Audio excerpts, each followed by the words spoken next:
So ayun guys, meron po tayong vlog ngayon, meron po tayong reaksyonan na kung saan i-update ko lang po kayo tungkol sa nangyari sa isang vlogger na kinasuhan nga ni Mayurahani Lacuna at ang kanyang asawa na si Dukpangan. So actually yung vlogger pong yun na kinasuhan niya actually is nanahimik po ng halos ilang linggo din. Kasi kinasuhan po nila ito ng cyber libel patungkol nga sa City Health ng Maynila na kung saan nahihirapan daw yung mga manggagawa sa Maynila na kumuha ng health permit. So dahil po doon, kinasuhan po ito ng asawa ni Mayurahani Lacuna na si Dukpangan, kinasuhan siya ng libel or libelous daw. So para sa akin, no, kapag ikay nagkaso ng libel, madaling salita, napapahiya ka. Kaya po yun ay nakasuhan ng libel. So ito po, ang mag-i-explain po mismo dyan ay mismong yung vlogger na kinasuhan nila na si Eli San Fernando. So meron po akong vlog na ipakita, no, or video ni Eli San Fernando. Ini-explain niya kung bakit siya kinasuhan ng asawa ni Mayurahani Lacuna na si Dukpangan. So after nung vlog niya na in-explain niya kung bakit siya kinasuhan, naglabas siya kamakailan lang, siguro 3 days ago, ng update na ang kaso niya ay biglang nasa korte na, nasa taas na, minadali. Kasi alam niyo po, meron pong rason. Kaya po minadali ang kaso nung vlogger na yon na si Eli San Fernando kasi tatakbo pala itong sa Kongreso, papasok pagka-congressman. Ayan po siya, kung nakita niyo si Eli San Fernando, TikToker, no, sikat siya sa TikTok na tatakbo sa Kongreso. Kaya minamadali po nila na iakyat yung kaso para ma-disqualified siya pagtakbo bilang congressman.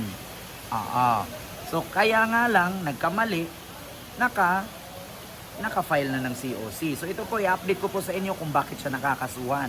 Meron pa akong video na ipapanood sa inyo, ito po. Wait lang. Meron akong video na ipanood sa inyo, panoorin nyo po. Ito po, no, i-continue ko lang. So ito po, ipapanood ko po sa inyo yung naturang video kung saan itong si Eli San Fernando, kung paano siya kinasuhan ng asawa ni Mayurahani Lacuna. So ngayon po itong si Eli San Fernando ay palaban po at lumalaban po siya sa kasong dinimanda ni Mayurahani Lacuna at ng asawa. So ito po, panoorin nyo po. Mga boss, may nag-file na ng kaso laban sa akin. Tangina mga politiko to, balat sibuyas, taka allergic sa kritisismo. Kung matatandaan nyo mga boss, nag-ingay tayo laban sa isang ordinansa ng Manila City. Yung ordinansa kasing yan, nilalagay sa alanganin yung trabaho ng libu-libong mga faculty, health workers at non-teaching personnel ng University of Santo Tomas. At sa pakikipag-usap natin sa daan-daan at libu-libong mga manggagawa dyan sa Manila City, sila rin ay nagsasabi na pasakit at pahirap yung mandatory health permit na yan ng Manila City. After that, patuloy tayo nag-ingay at nangalampag. Pero hindi talaga tinatabla ng hiya itong mga public officials natin eh. Tapos sa halip na makipag-usap at makipag-dialogo sa mga manggagawa na apektado ng ordinansang yan, tangina, kinasuhan pa tayo. At alam nyo kung anong kinaso sa atin mga boss? Cyber libel. Sus naman, lumang tugtugin na yan. Di na bago yan mga boss. Alam naman natin na ginagamit at wini-weaponize ng mga politiko yung libel at cyber libel para patahimikin yung mga kritiko. Lalong-lalo na yung ordinaryong mamamayan na magsalita laban sa kanila. Kaya nga marami sa atin natatakot magsalita at magpahayag ng opinyon. Kasi magsasalita ka lang, magrereklamo at magbibigay ng opinyon mo. Hahablahan ka ng mga tanginang politiko na yan ng libel at cyber libel. Nakakalimutan ata ng mga politikong to tsaka ng mga public servants na to kung ano nakasulat sa konstitusyon. Article 11, Section 1 of the 1987 Constitution. Public office is a public trust. Officers and employees must at all times be accountable to the people. O bakit balat sibuyas kayo kapag may nagsasalita at nagrereklamo na mamamayan? At alam nyo ba na signatory ang bansa natin sa International Covenant on Civil and Political Rights na nag-i-ensure at nagpoprotekta sa karapatan nating mamamayan na magsalita at magpahayag ng ating saloobin, lalong-lalo na sa mga public officials. Kaya ako nasaktan at umiiyak ka dahil sa pag-iingay at pangangalampag namin. Ibig sabihin ba niyan, totoo yung sinasabi at tinatanong namin?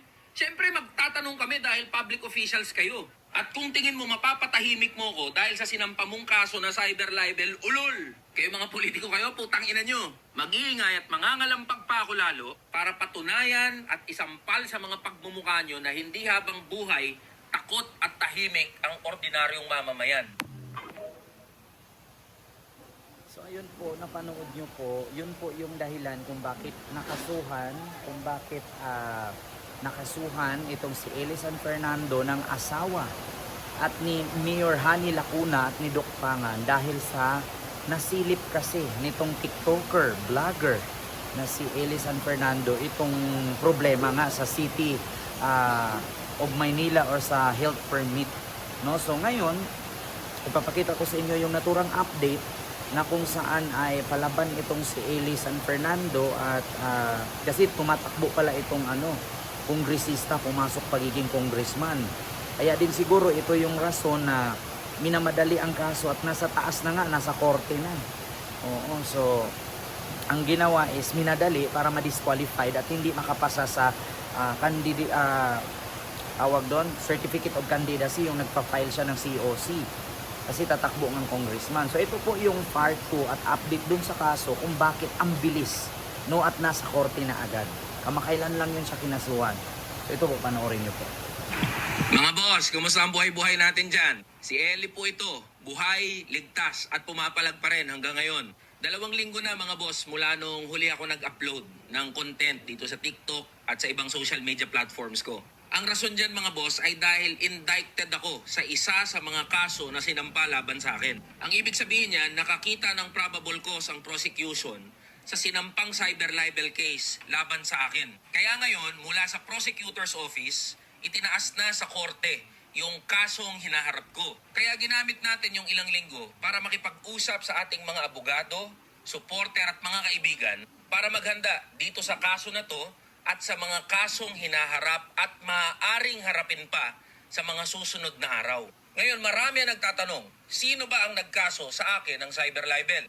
Dito sa kaso kung saan ako indicted, ang nagsampa ng kaso laban sa akin ay walang iba kundi si Dr. Martin Pangan ng Manila City Hall. At sinampahan niya ako ng kaso dahil gumawa raw ako ng libelous remarks laban sa kanya matapos nating kalampagin ang Manila City Hall laban sa Manila Health Permit na inaayawan ng maraming manggagawa dyan sa Manila City. At ngayon mga boss, I am standing firm on my principle and belief that I am just exercising my constitutionally protected freedom of speech and expression, especially remarks made against public officials. So let me remind Dr. Martin Pangan, Dr. Pox, you are representing the City Health Office as the City Health Officer of Manila City. Bakit balat sibuyas ka nang labanan at questionin yung Manila Health Permit na pinapatupad ng opisina mo?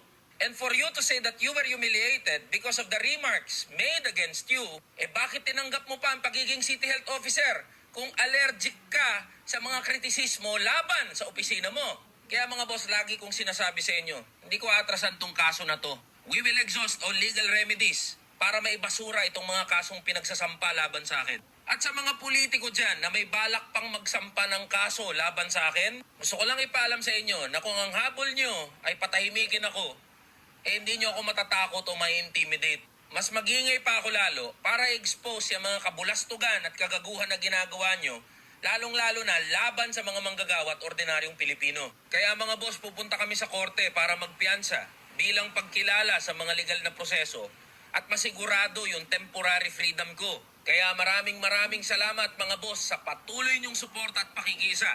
Hindi nila tayo mapapatahimik, antayin niyo yung mga update at mga susunod na content. At maraming salamat sa patuloy niyong suporta at pakikisa sa platform na ito mga boss. So ayun ang nakita nyo naman po, si Eli San Fernando ay talagang palaban po talaga. Actually, salot ako dito sa vlogger na to Not only na porket support ako kay Yormesco Moreno at hindi ako support kay Hani, pero salute ako dito sa vlogger na to. Sa totoo lang, tama lang naman ang pinaglalaban niya. Kaya sa ibang mga politician po dyan na balat sibuyas, tanggapin yung pagkakamali ninyo. Huwag yung idaan nyo sa mga ganyan-ganyan. Kasi actually hindi naman kayo mapapahiya kung gumawa kayo ng tama. Diba? Pero ito nga lang, update lang sa vlogger na kinasuhan ni Mayor Lacuna at ni Doc Pangan ay talaga namang lumalaban. Diba? So yun lang, maraming salamat and see you next vlog. God first and